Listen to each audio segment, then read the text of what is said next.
And hello, welcome back. So I'm going to continue where I left off. Okay, so this is part 2 of flux spectrum, right? We're doing flux spectrum. So remember, there are a few things you need to take note of. One is for general tally, we need to define the tally, and we define what scores in the tally, what are the filters of your tally, and then we just append this tally to the actual file. All right. Okay, so let's do just that now. Okay, the filters. All right. What are the filters? I need a fine energy filter. Okay, and I don't just want 11. Maybe I want 1,000 points. Yeah, 1,000 points. Yeah, I want 1,000 points. So there's 1,000 points on your log scale. So you can actually see the fine grain filtering process, whatever. All right. And then of course, I don't just want the fine energy filter. I want to put it inside my cell filter. Okay. Okay. So what is my cell filter? This is actually my fuel cell filter. That means I will only count the flux that's going on inside my fuel. I won't do it anywhere else. Now this is your tally fully defined. There's nothing else you need to do except now you need to append flux spectrum tally. All right. So let's try and run 5, and we'll run OpenMC, and you should be able to run. Okay, so it's running.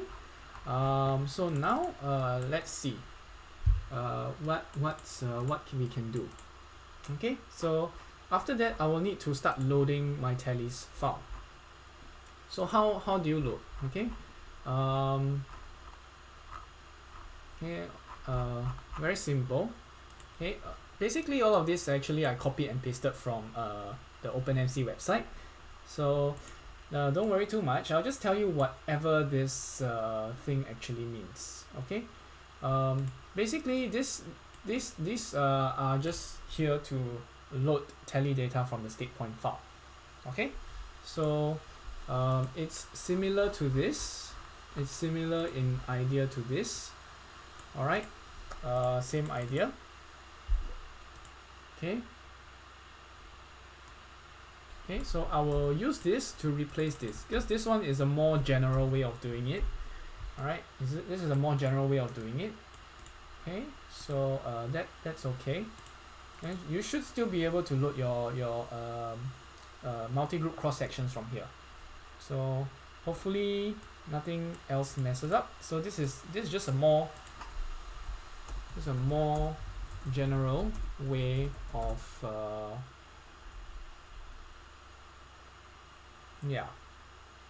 more general way of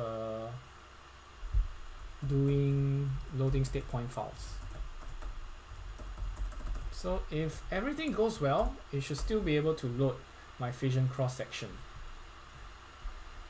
Okay, yeah, and it does load, which is good. Okay, and it's still able to export it to CSV and LaTeX. Okay. And what's next? I need to start getting tallies. All right. So what's my tally? Okay. So my tally is called flux spectrum. Okay. So what do I do? It's a state point dot get tally. Okay. Okay. So we just define our state point here to be OpenMC state point blah blah blah SP. So SP dot get tally. Okay. So that's one of the functions inside the object, the SP object. So basically we are using this get tally function. So what tally do we want? We need to specify name equals to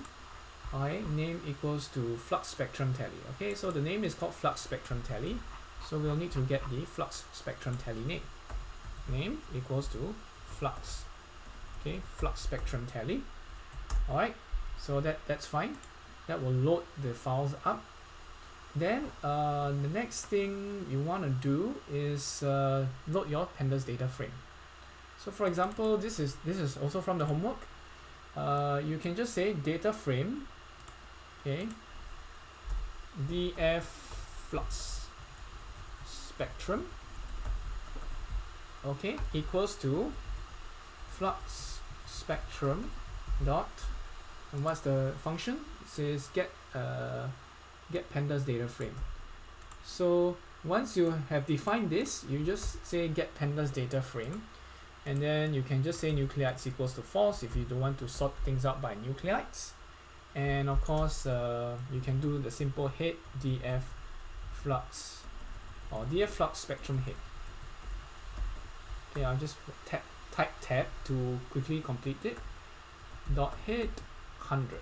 Okay, let me try that. See, you'll be able to print the first 100 rows. So not a problem. So next thing, I want to use CSV files. So what do? I just export the whole thing to CSV.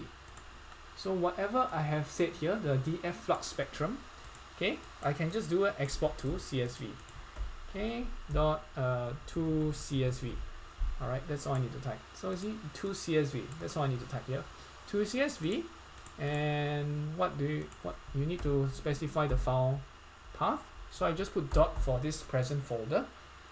I want to say flux spectrum dot CSV. All right, and let's enter, and you know your CSV file should be out. Okay, where do we find it? Okay, it will be in wherever you have your OpenMC case. It will be in practice tutorial flight this video, and see the flux spectrum.csv is here. And then now I can use Excel or LibreOffice to simply get my flux spectrum. So this is the low. Okay, how does it calculate? Okay, you'll see there's a low energy here and a high energy here. What does that mean? Okay, these are the two bounds of your so-called energy group. Right, I gave you about 1,000 groups. So the low energy threshold of this group, the first one is 0.001 EV. That's lower than thermal. Okay, and then we have a high energy group, the upper bound, which is 0.00102. Okay. All right. So you don't really need to worry too much. If you want to give a representative energy, I always like to just take an average of both the low and the high. This will give you the midpoint. So this will give you a representative energy of the group. And then where is your flux score? Okay, I'll save in ODF. Okay, percentage, practice. Yeah. Flux spectrum ODS. Okay, good. So I will have this over here, this average energy. And where do you find the flux scores? They will be in this mean over here. This mean is actually the flux, or your flux distribution. Okay, so you can just copy and paste this all over. Okay, all right, and that will be fine. All right, then now what you need to do is just insert a chart. So go to insert. This one's you can do it in Excel as well. I'll use LibreOffice. I have a chart here, and I'll just go quickly scroll through flux spectrum. Okay, the x-axis will be energy in EV, and the y-axis will be flux distribution. All right, this is how you do your flux spectrum, and then you'll see something like this. Of course, this is not exactly the shape you want, so you have to switch the x-axis to logarithmic scale. And now what do you notice? You notice that most of the flux is actually in the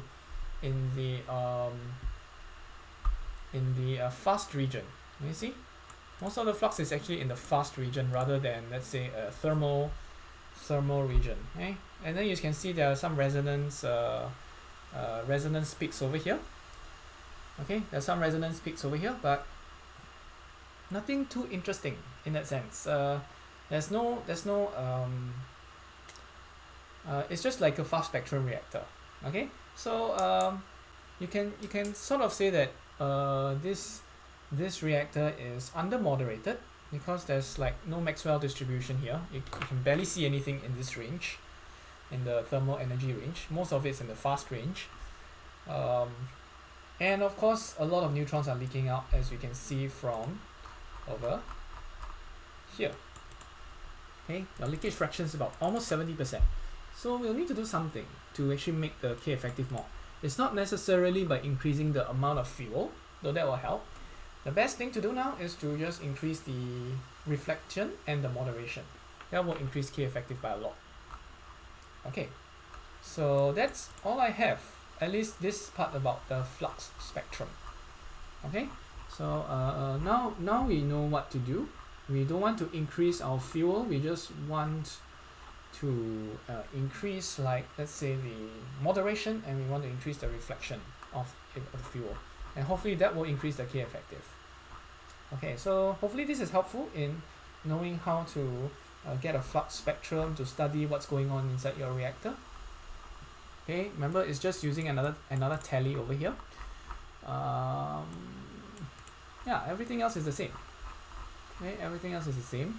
So remember, to tally, you'll need scores. You need the score. What counts as a score? We call it flux in this case. And what counts as a filter? So you need to initiate a tally, give it a score, give it a filter, then you append it to your OpenMC tallies file. Then to extract that, I just use this line of code. Don't really care or understand what that means. Okay, this is to load your state point file or results file. And from that state point file, all you need to do is to use the get tally function from your state point to literally get your tallies. Then you get your pandas data frame from that tally, and then you export it to CSV. That's how we do what we do.